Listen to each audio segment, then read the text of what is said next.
Hello, my name is John Brink, and we are on the Brink, podcasting from Northern British Columbia in the capital of Northern British Columbia, Prince George. Beautiful day in Prince George. Been a bit of a hot one here for a bit. Forest fires are always a concern to us. It's still okay so far, but otherwise it has been a very nice summer.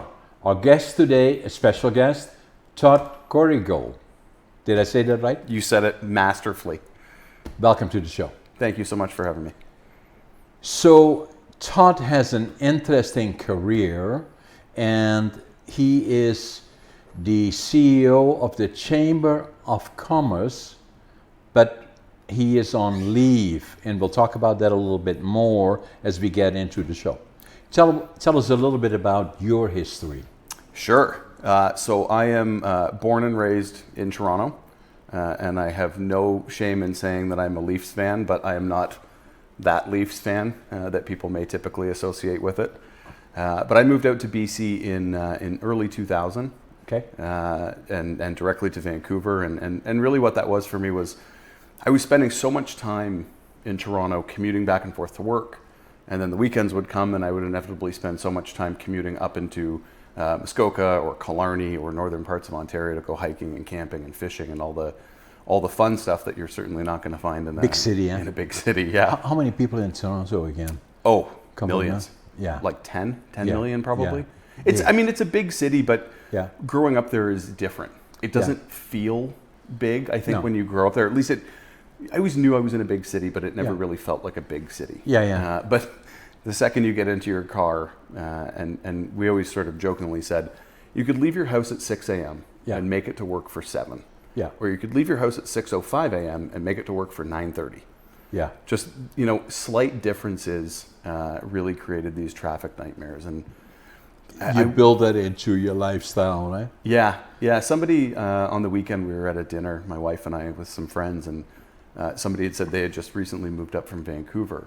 Yeah. And they were talking about the commute challenges there because they lived out in some of the bedroom communities and would commute into Vancouver every day. And inevitably, what they say is, hour and a half this way, hour and a half that way. Yeah. By the end of the week, you've worked another full day. Well, exactly. And if you have a family, that is a lot of time away from your family. Makes it hard. Makes it very hard. Yeah. Right? I mean, you do have to make a lot of decisions about the structure of your time, the structure of your life, what the most important things are to you. And then the most difficult things are that, especially with real estate costs and the Vancouver area, Yeah. here to a certain extent too, but not in relation to that, the further you go into the valley, the longer the ride becomes. Mm-hmm. And, and prices are maybe stale right now, but still very sizable. Finding a house for less than $1 million is virtually impossible. Well, and as you rightfully say, you go further and further into the valley, but the prices further and further into the valley are going through the roof right now. Exactly. We have a friend in town whose sister recently sold her place in the valley. Yeah. And it was well over $1 million, and Wow. it was well outside of Abbotsford. Yeah. So it's creeping quick. Yeah. So when you were in Toronto, were you educated in Toronto? I was, yeah. Yeah. I grew up, so born just north, the north part of the city. My family grew up, Midtown and the north part of the city. My mom was a teacher.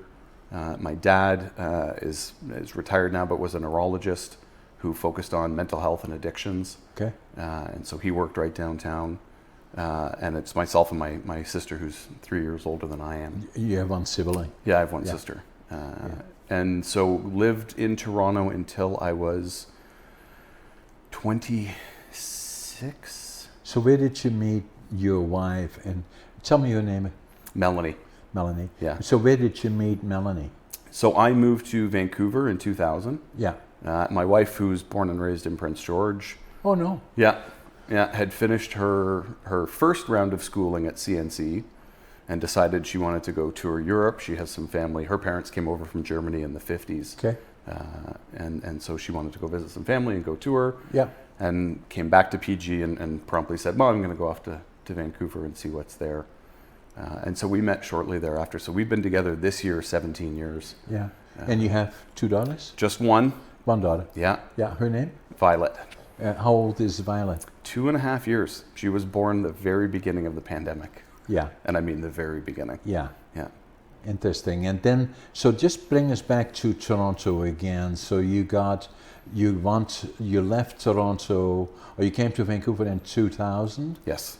And so you were born at 45 years. The reason that I know that is because you said it, is that you're number 54 podcast for us, and you said, and my age is the reverse, so that's why I'm saying it. It's kismet. It was meant to be. Yeah. I was destined to be this guest the whole time. Yeah, we calculated it. Yeah. So then tell me a little bit about it, your background in Toronto. You went to school, what did you do? Did you train for anything in particular? Or? Yeah, so I went to school. I was focused on communications. It was always something that was really important to me, and I sort of parlayed that with business because I was watching a lot of people that were older than me. You grew up in Toronto. It's heavy into the financial industry, obviously. And I was working downtown. So you're surrounded by this, and I was surrounded by friends who were in the banking and financial industry. So it was always really interesting to me. Not necessarily the banking side of it, but the business side of it. Yeah. How money was made and transacted, how things changed hands, how you could change a process around in certain instances. And so that was of high interest to me. But I also loved the communications marketing aspect of it. How do people make decisions? How do you help decisions get made? How can you be a storyteller through the process and have people feel like they're genuinely involved? And so that was always very, very interesting to me. And so I wanted to focus in those areas. It was when I left to come to Vancouver, and a friend of mine who used to work at TSN in Toronto and had come to Vancouver. Is that a radio station? CSN? No, TSN, the sports TV station. Oh yeah. Okay, now I heard it. Yeah, and so she came to Vancouver for another media job, and it was the only person I really knew in Vancouver other than my sister, who had moved a couple of years earlier. And Jen said to me, "Hey, I've been approached by this company several times. They're looking for a communications person. I think this would be right up your alley." Met with them and got to work, and it was a unique opportunity. It was in the online space. It was at a time. Was that with TSN? No, it was with a company called Riptown Media. And so they were focused in an online gaming space. And at that time, the market for gaming and gaming online was really unknown. They didn't know what they had. Early 2000, right? Yeah, they knew what they had. They didn't know what they had. And so it was interesting. There was no shortage of things to do, no shortage of places to go. And there was so many opportunities to work with the media in several capacities. We're educating them on what the industry is and how the industry operates. But you're also telling the story about some of the personalities in that space. And then that's where you met Melanie? I did, yeah. Met my awesome wife. So that was 2005. And so we stayed in Vancouver for quite some time, and as you noted before, the cost of things there is wildly out of control. And even in 2005 through 2010, excuse me, when we moved up here, the prices of rent were through the roof. We lived in Kitsilano area, so near the beach. Nice place. Yeah, beautiful place. And we both worked just on the other side of the Burrard Bridge. So perfect. Yeah, you're a walk commute to work or a bike ride, whatever it might be. And it was just a point of, are we ever going to get ahead? What does our future look like? What do we want to accomplish personally and professionally? Exactly. And is this the right environment for us to be successful in? So between the time of meeting my wife in 2005 and moving up here in 2010, she had decided that what she was doing professionally really wasn't speaking to her. And she went back to UBC and got her teaching degree. And, the Lower Mainland and the island, I can't remember what the exact number was, but at that point in 2009, they hadn't hired a full-time teacher in more than a decade. So it was evident that she wasn't going to get hired full time. No. And her family, which is all still here, her cousin is a teacher. Yeah. And was a teacher then, and said, listen, Once you come to Prince George? Yeah, you move back up here, you'll at least get a TOC position really quickly. What is a TOC? Teacher on call, so a substitute teacher. Yeah. And so we had the conversation. We said, we're not going to own property here. Yeah. We would love to own property. Yeah. Let's go up to Prince George and let's make our life there. And that was 2010? That was 2010. Yeah. Yeah. Yeah. And so she got hired right away. Yeah. It wasn't just as a TOC or as a full-time? Yeah, as a TOC. I think she TOC'd for 6 months, and then she got her first full-time contract. Yeah, and that usually happens here fairly quickly, right? Yeah. Yeah. Yeah. And how about you? What were you then doing from a career perspective here when you first came here? Yeah, so we had done so much work in that gaming space, and it had evolved so much over the 6 to 8 years that I had started consulting and started consulting with a number of other companies that were entering that space. Okay. Because what we had done with Riptown was so unique at the time, a lot of people were very interested in what that looked like and how you could evolve that. So it was a good opportunity to test my hand.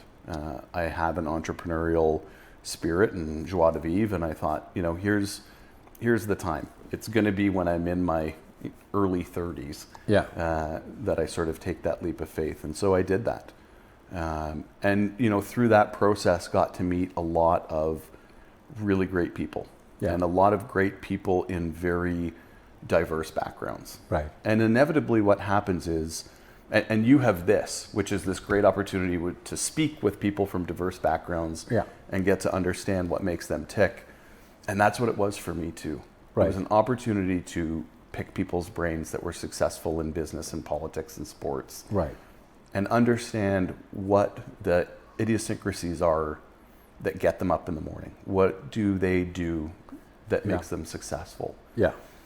And what always was very fascinating to me was when I spoke to elected officials and they talked about policy development and they talked about how that could really impact change. And that's something that resonated with me. Right. And I've met a number of elected officials through my life, but there was certainly a couple that made real impacts on that. And so I started to focus heavily in the policy and leadership spectrums for consulting.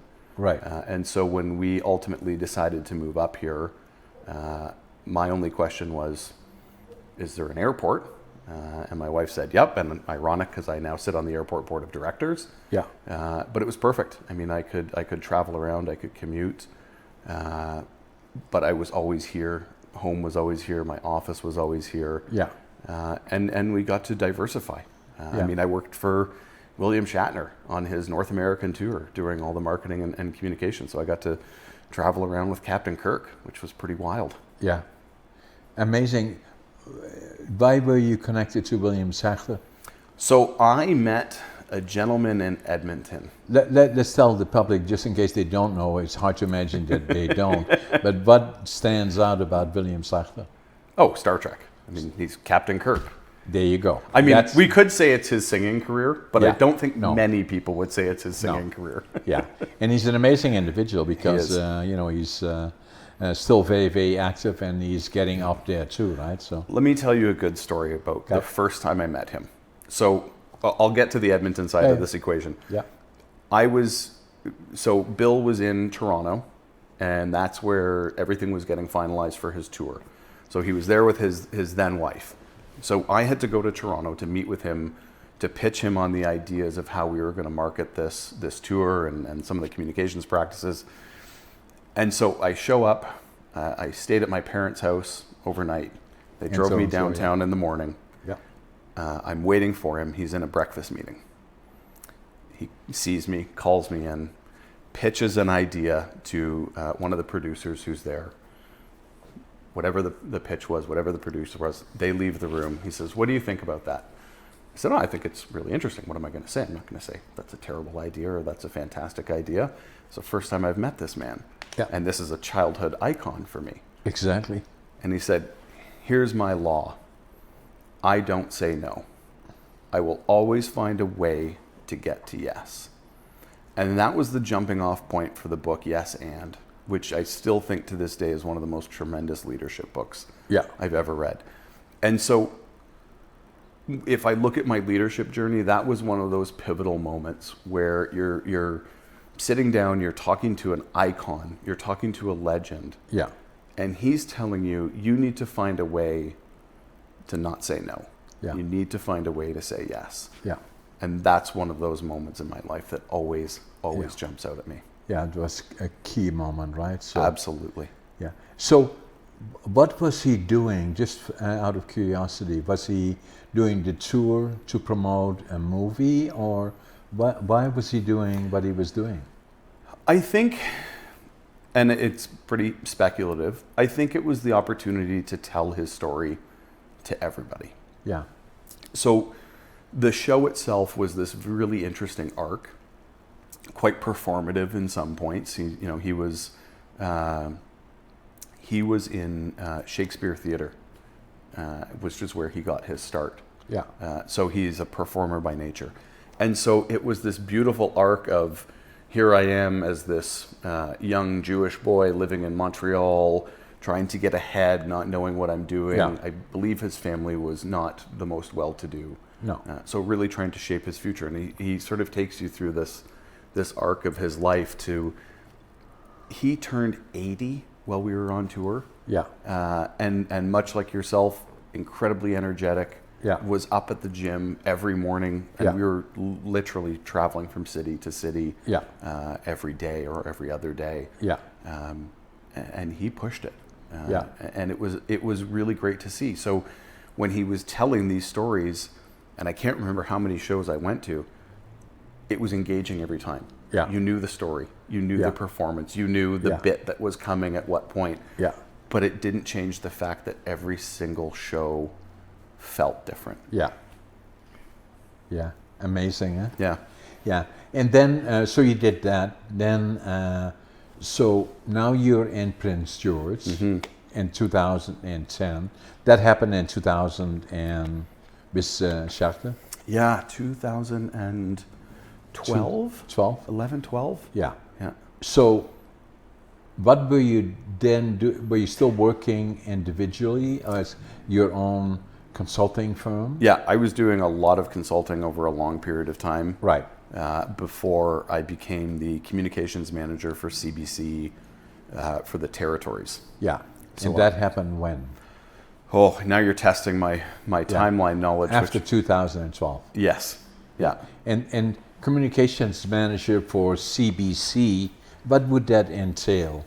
So this was pretty interesting. So we were responsible, or I was responsible for the 3 territories. So the Yukon, the Northwest Territories, Big area, and Nunavut. Yeah. Yeah. Huge. Yeah. And the interesting thing was, they were broadcasting daily in 9 indigenous languages, Wow. plus English, plus French. So Amazing. at any given time, you could go into a radio studio or the TV studio and see something completely different. You'd hear a language that was unfamiliar to you every single time. The Inuktitut broadcaster who did the news for Iqaluit and Nunavut, she live translated the teleprompter from English to Inuktitut on spot, which was so interesting to see. And I never knew that that's what she was doing until I happened to be in the control room one day And saw it. and saw it happening. Yeah. And I was floored. And it was because Inuktitut is syllabics, and you can't get syllabics into these the teleprompter systems. Yeah. So that was how she did it, which was absolutely wild to me. Amazing. Yeah. It kind of makes you appreciate, I mean, in a general sense throughout Canada, I've always admired, and wherever the opportunity presents itself, I listen to CBC, and they have always maintained the being very regional, very tuned into local issues or broader issues like the one you were involved in, and even on a national basis, it always has been compared to other communication channels like CNN and many of those other ones. Yeah. Do not compare, in my opinion, to what we get from CBC in Canada. I've always found that. You know, it's really interesting to me. I jokingly said you nailed my last name because growing up, my dad was quite regularly on CBC, given his job and given the ever-growing drug crisis from even back in the 80s. Yeah. They would have him on as a regular contributor talking about some of the neurological impacts from drug use. Exactly. And they never got his name right. Yeah. Not once. Yeah. So, yeah, that was, I grew up watching and listening to CBC and watching my dad's name get butchered every time. Yeah. Every time you hear the announcement, you say, well, what's going to happen next? Yeah. You know. So there you were CBC. Now we are in 2012 to 2015 in that area likely. Yeah. And so what did you do next? Yeah, so I was still coming When back. did you get married? We got married in 2017 In Prince George. on Galliano Island, actually. Oh, beautiful place. Yeah, so one of my good friends from my time in Vancouver, he bought a dilapidated old property on 70 acres. Yeah. Right on the ridge. Wow. Yeah, and so my weekend fun was going out there to help him rip out flooring, redo flooring, paint, Now, build walls. Galliano is off Vancouver Island. Mm-hmm. You off Nanaimo in that area, or is it further towards? It's it's kind of between both of them. Yeah. Yeah. So how would you go there? By ferry Yes. from From Horseshoe Bay. Horseshoe Bay? Yeah. Yeah, so that's how you would go there. Yeah. A beautiful island. It's Sorry, such a beautiful, Shorts beautiful Bay. area, right? I might be getting it wrong. It's from Sawasan, sorry. Oh, Tawasin. Yeah. Yeah, okay. Yeah.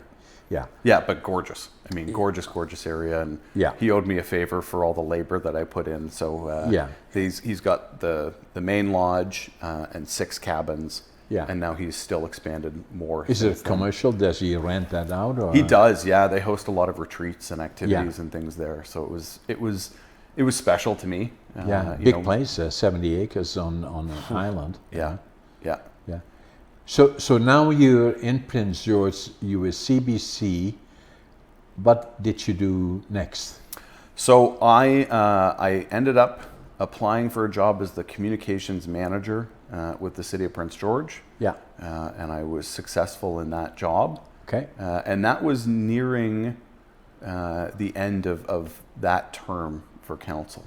2018? Would have been, yes. Yeah. Yeah. Yeah, that was the No, last. sorry, 2014. Oh, yeah, okay. 2014. So there was a council election in 2014, Yes. then 18, now 22. Yes. Yeah, Yeah. okay. So that was the last of the 3-year terms, because the Okay. election prior was 11, and then they were Okay. moving to the 4-year terms after that one. Okay. Yeah. Good. And so how long were you, so you were communications director for the city of Prince George? Yeah. How long did you do that for? Not a long time. Yeah. Yeah. No, I was only there for 6 months leading up to the Canada Winter Games. Okay. Yeah. And then what did you do? So I left my job at the city and I got a job out in Alberta with another municipality. Okay. Which Which was Lloydminster. Oh, Lloydminster. Yeah. So big resource community, not Yeah. unlike Prince George, but a much smaller, Right. smaller community.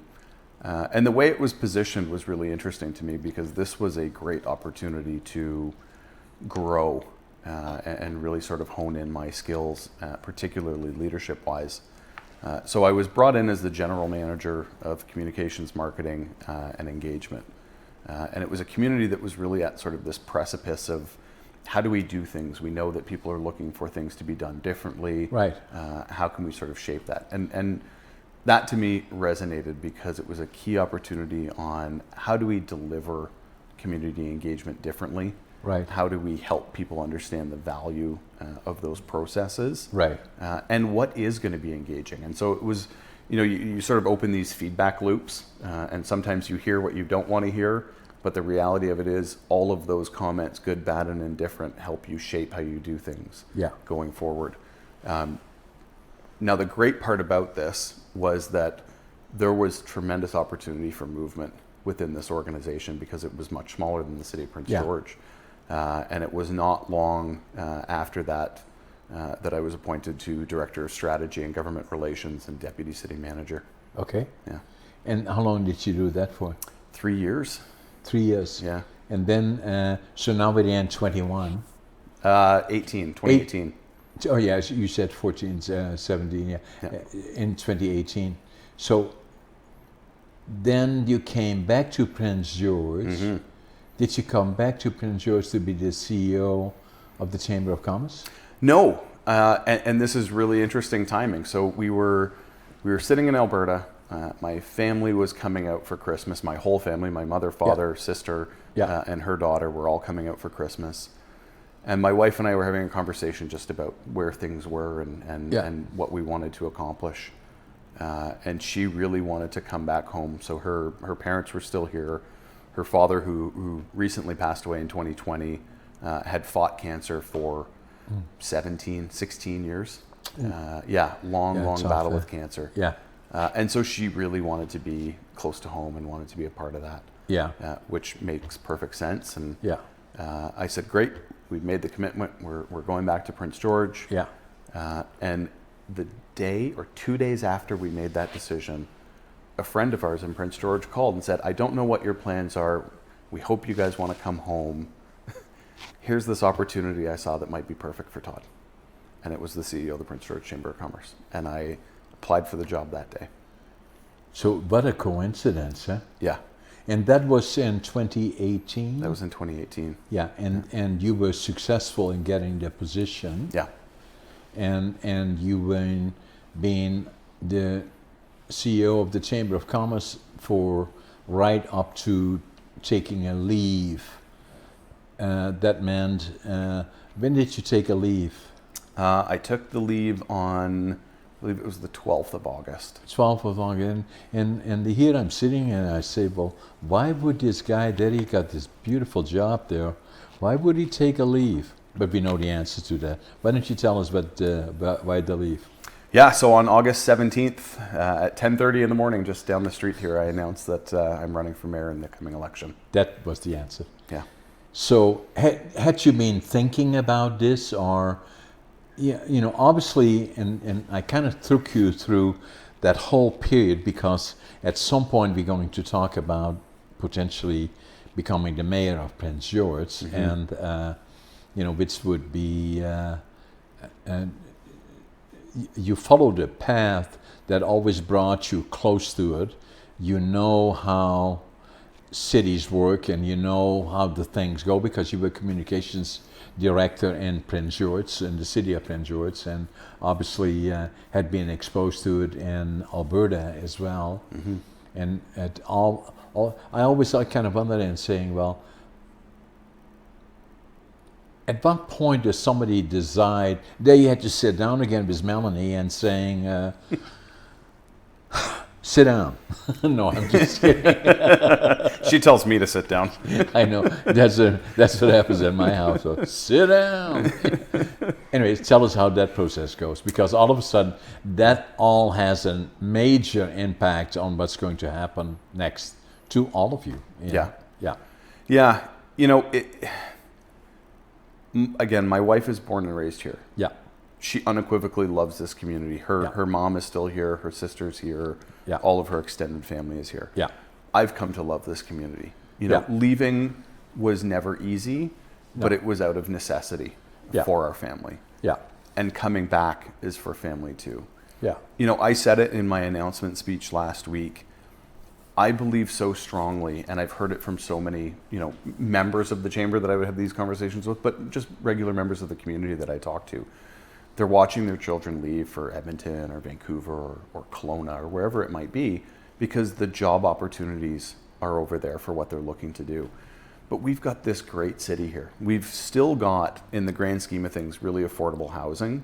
We've still got accessible routes. We've got new businesses that are propping up. it's really important for me that we continue to build and shape a community that's built for the future. So if we look at the latest census numbers, our population is getting older and other populations in BC are getting younger. And so you have to draw correlations between what's available, how it's available, and how we market ourselves on the decisions to stay and or move to a community. You know, I remember having a conversation very early on in the pandemic when I said, I hope we're leveraging Move Up Prince George right now, because every call center that got closed down in Vancouver and they were now working from home, they just had to live in BC. It didn't matter where they lived. They're not going to bring call centers back into offices. They've relinquished that commercial space. Yeah. We have a great opportunity to leverage all those people who are living in a 500 square foot condo in downtown Vancouver, pressing the same button as 2,000 other people every day. Yeah. We just have to get them here. We have to help them understand why here is good and why here is right. And those are great opportunities that we missed, and it's really unfortunate, but we still have that opportunity. We can still do a lot to build this community. And selfishly, you know, when my daughter was born, you start to look around, you start to consider what's here, what's not here, what are some of the challenges, what are some of the opportunities. You know, when she's 18 and decides to go off to school, or she decides that she's going to pick up her profession at that point, I want it to be a tough decision to leave here. I know it was a tough decision for me to take other opportunities, but those were the opportunities I had to take. Yeah. Selfishly, I want my daughter to stay here. Yeah, well, obviously. Just like we all want our kids to stay here. Yeah. But that's what takes a lot of the collective hard work is building that community that we're all proud of, that we all want to love. Yeah. You see, the way I look at it, Todd, I came here in July 1965, and that's nearly 60 years ago. You know, so I was 24 years old, and with a suitcase and $24. I love this sign, by the way. If people are looking at the sign, a lot of times I hold it up, and it says $25.47. And if you wonder what it is, it's the price of my books, for one. And we'll talk about the book a little bit later. It's just kidding, but it is.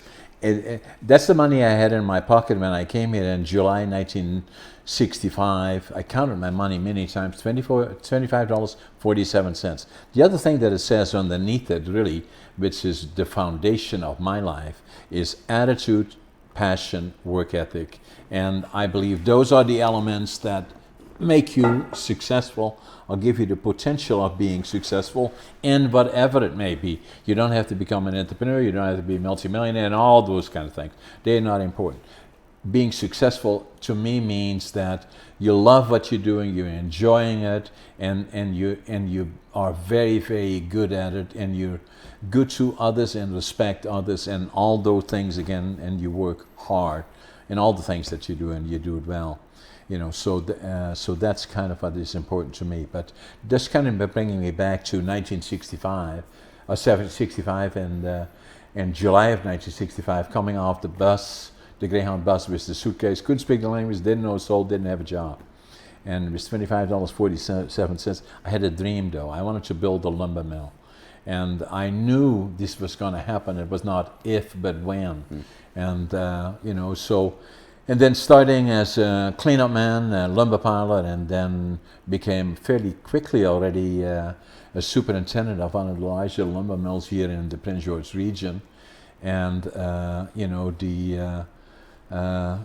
and then from there and then started to move into the industry and then started Brink Forest Products in 1975, actually with 3 employees, and you know, and now we are one of the largest secondary manufacturers in Canada, really, and do a whole lot of other things. So it's the land of opportunity.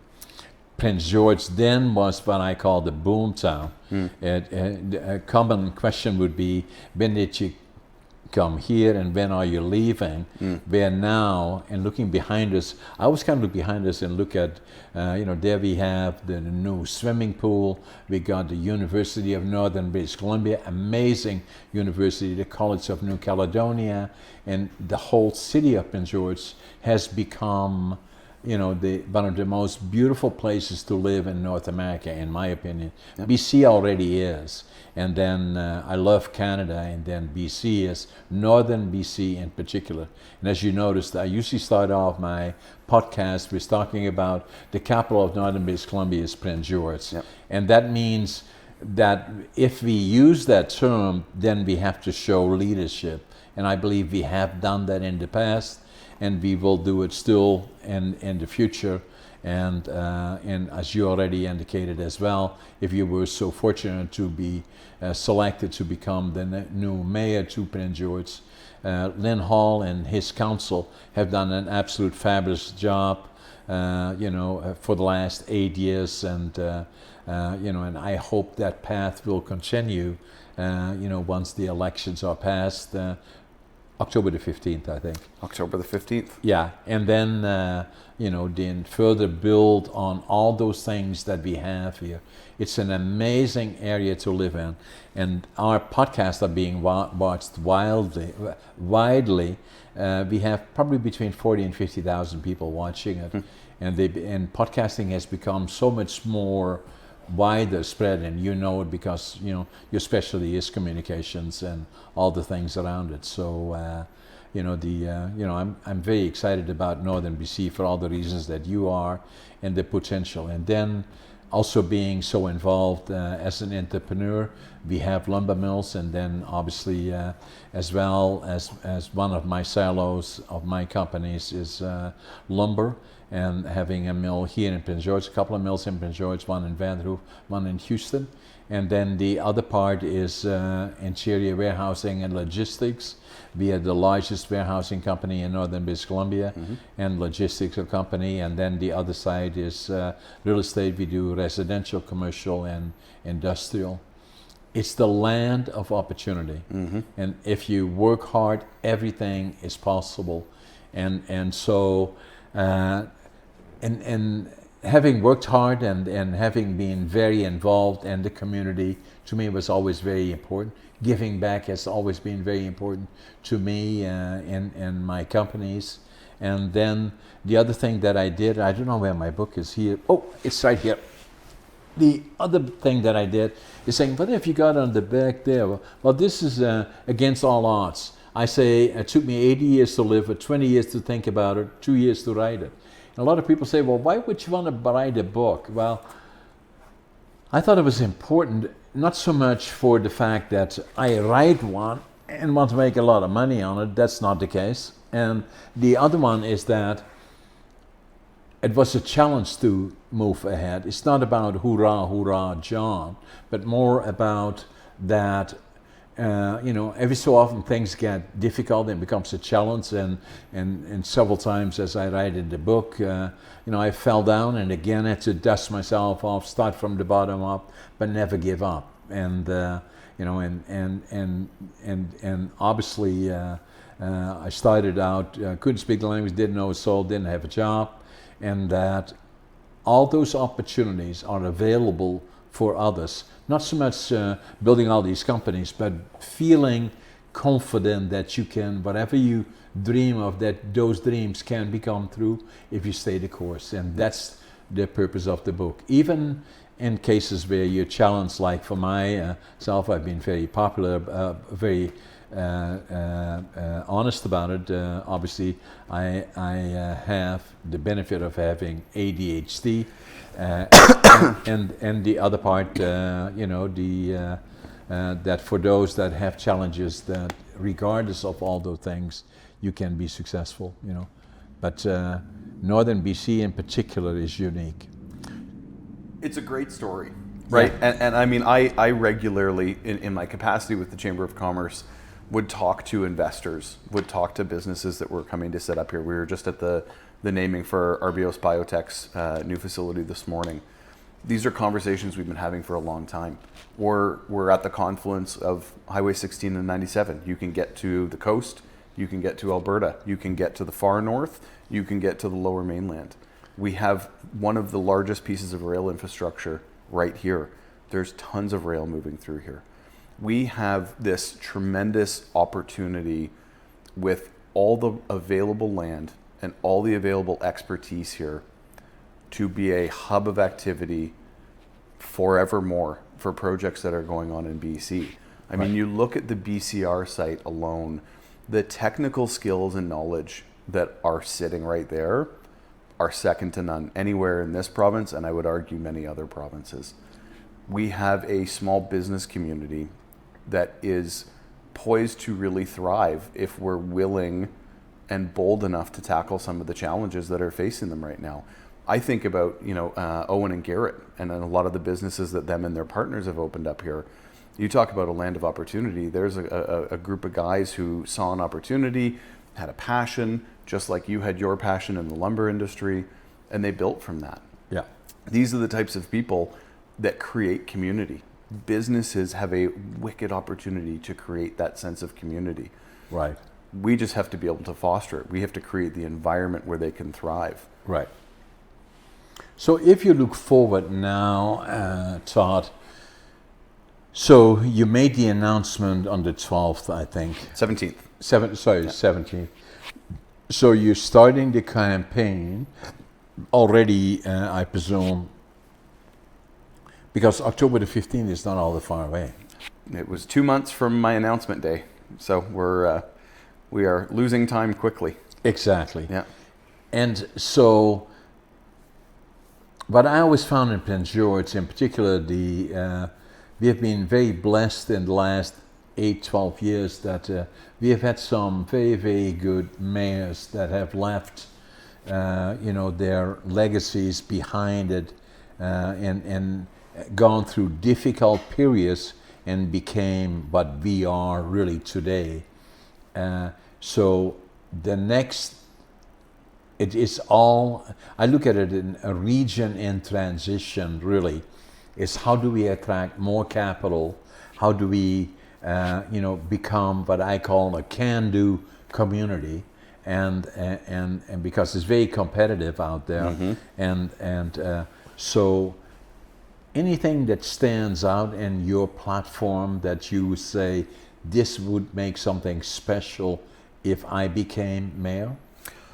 Oh, I mean, I don't think I could narrow that down to one thing. No. I think a lot of what I've been doing over the last number of years in talking to people and understanding what some of those challenges and barriers might be, and a lot of the way that we've launched the campaign being focused on feedback from the community, is really understanding, as an elected official, if I'm so fortunate on October 15th to be elected, we're here to serve. We have to serve the community. We have to serve the desires of the community. Yeah. And so very intentionally, my campaign was launched with a feedback loop.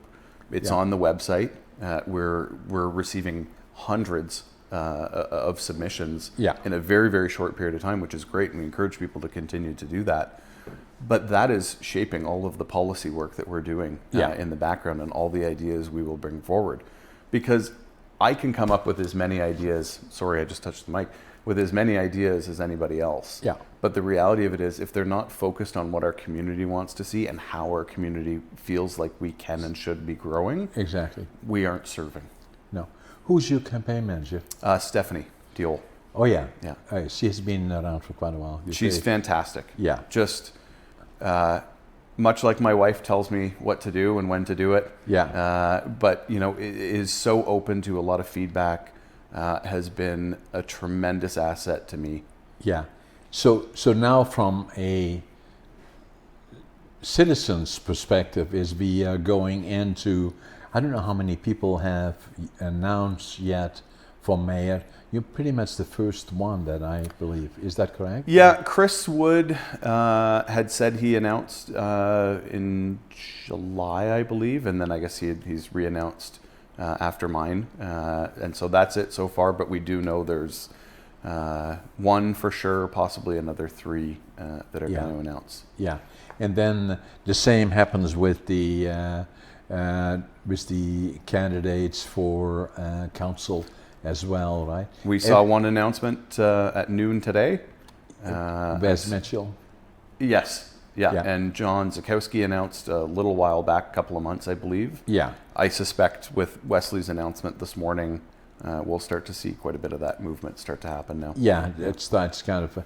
I had him as a guest here, I believe, last Wednesday or so. Yeah. Yeah. So it's very interesting time for Northern BC in particular, and Prince George, and as a community.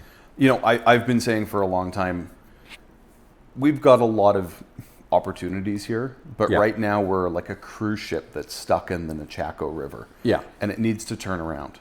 Yeah. But you can't take a cruise ship and swing that sucker around No. in one fell swoop. We have to do a lot of forward and backward. This is a real opportunity for a discussion about what incremental change can do. Yeah. How do we chip away on the lower end of this so that we can start solving some of those really big issues like mental health and addictions in our community? Yeah.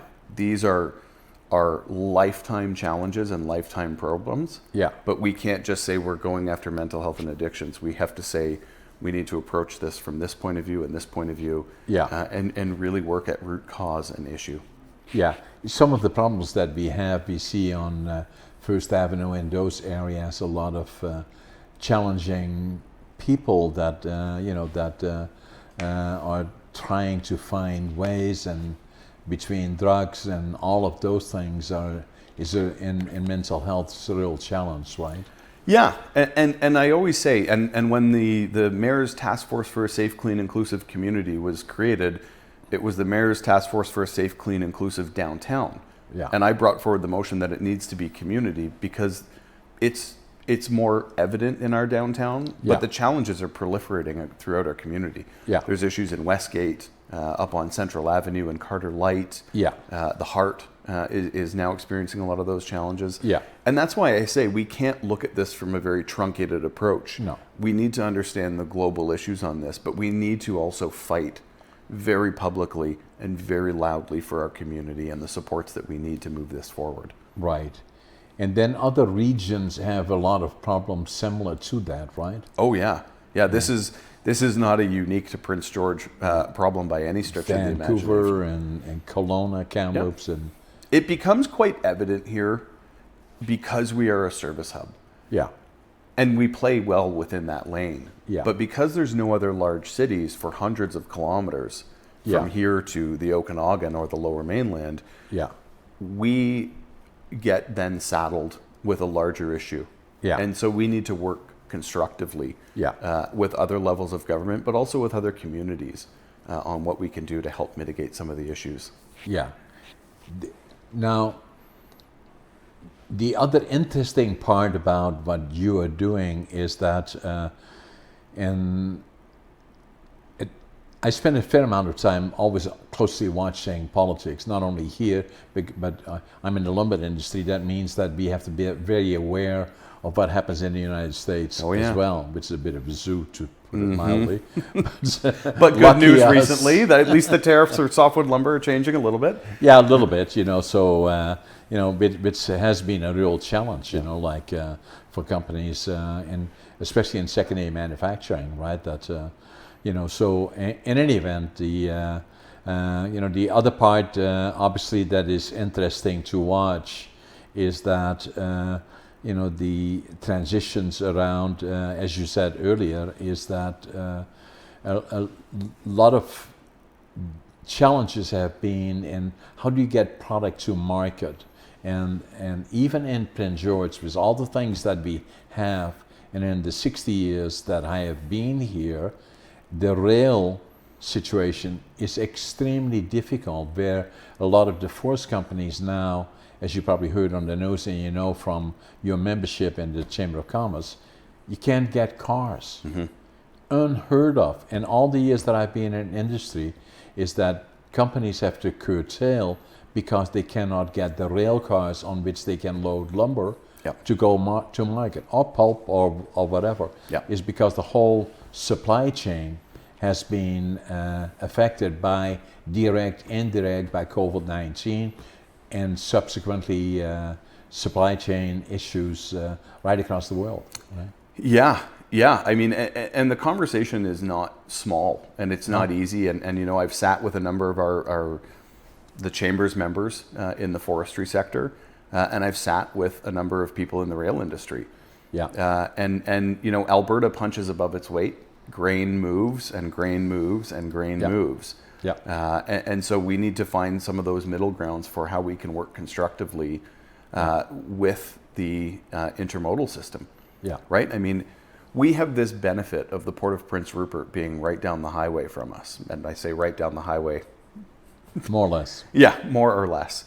But, you know, again, we've got rail, we've got the highways, and we've got the port access. Yeah. So we are in an amiable position to move our products to market. We have an international airport here that has warehousing capacity, and one of the longest runways in Canada. Yeah. These are all great access points to have. Yeah. What we need now is the leadership to start pushing those initiatives forward. Yeah. And and what I always say about Prince George is that we are the natural center of British Columbia, physically. Don't tell Vanderhoof. And I say nearly. Yeah. You know, so and Jerry will understand it. You know, we have an operation in Vanderhoof as well. But as a guy who grew up in Toronto, everybody says I think Toronto's the center of the universe. So if I'm in the center of BC, it's probably a better place to be. I would say, and showing that if you look at air, rail, and road, this is the center, and not only to the region here, not only to the province, but not only to Canada, to North America, because the Port of Prince Rupert virtually is the closest point to the Midwest and the Eastern Seaboard by close to 4 days. Yep. And so no matter what happens, I say Prince George will be successful, will become a major center, and I say that respectfully to you and others, is that not because of politics, but in spite of it, because it is by nature designed to be that. You know. But the response to that is, does it happen in 5 or 10 years or 50 to 100 years? Yeah. That's the real question that we have to ask ourselves. 5 to 10. 5 to 10. That's what I say. Then that happens with a lot of support politically. On that basis, I invest in this region. Yeah. And we are virtually doubling in size in the lumber side, and we doubling in size in the logistics and warehousing. You know, as well as real estate, residential, commercial, and you know, and industrial, and all of that is in motion as we speak, regardless of how difficult things are. We intend to do that with my company, you know. So, anything else that comes to mind that you want to? You now had the, you know, and thank you for being my guest. But this is the opportunity to maybe, as we share this with, you know, the potential voters, but even beyond, that you want to say while you're sitting here. Yeah, no, I certainly appreciate the opportunity. You know, we're at this really great juncture for our community. We have seen a lot of challenges, but there's also a lot of opportunity that's right here before us. Yeah. This election, or the election in October, is really going to be that decision-making time for our community. Yeah. Are we ready for change, and are we ready to see that change come to life?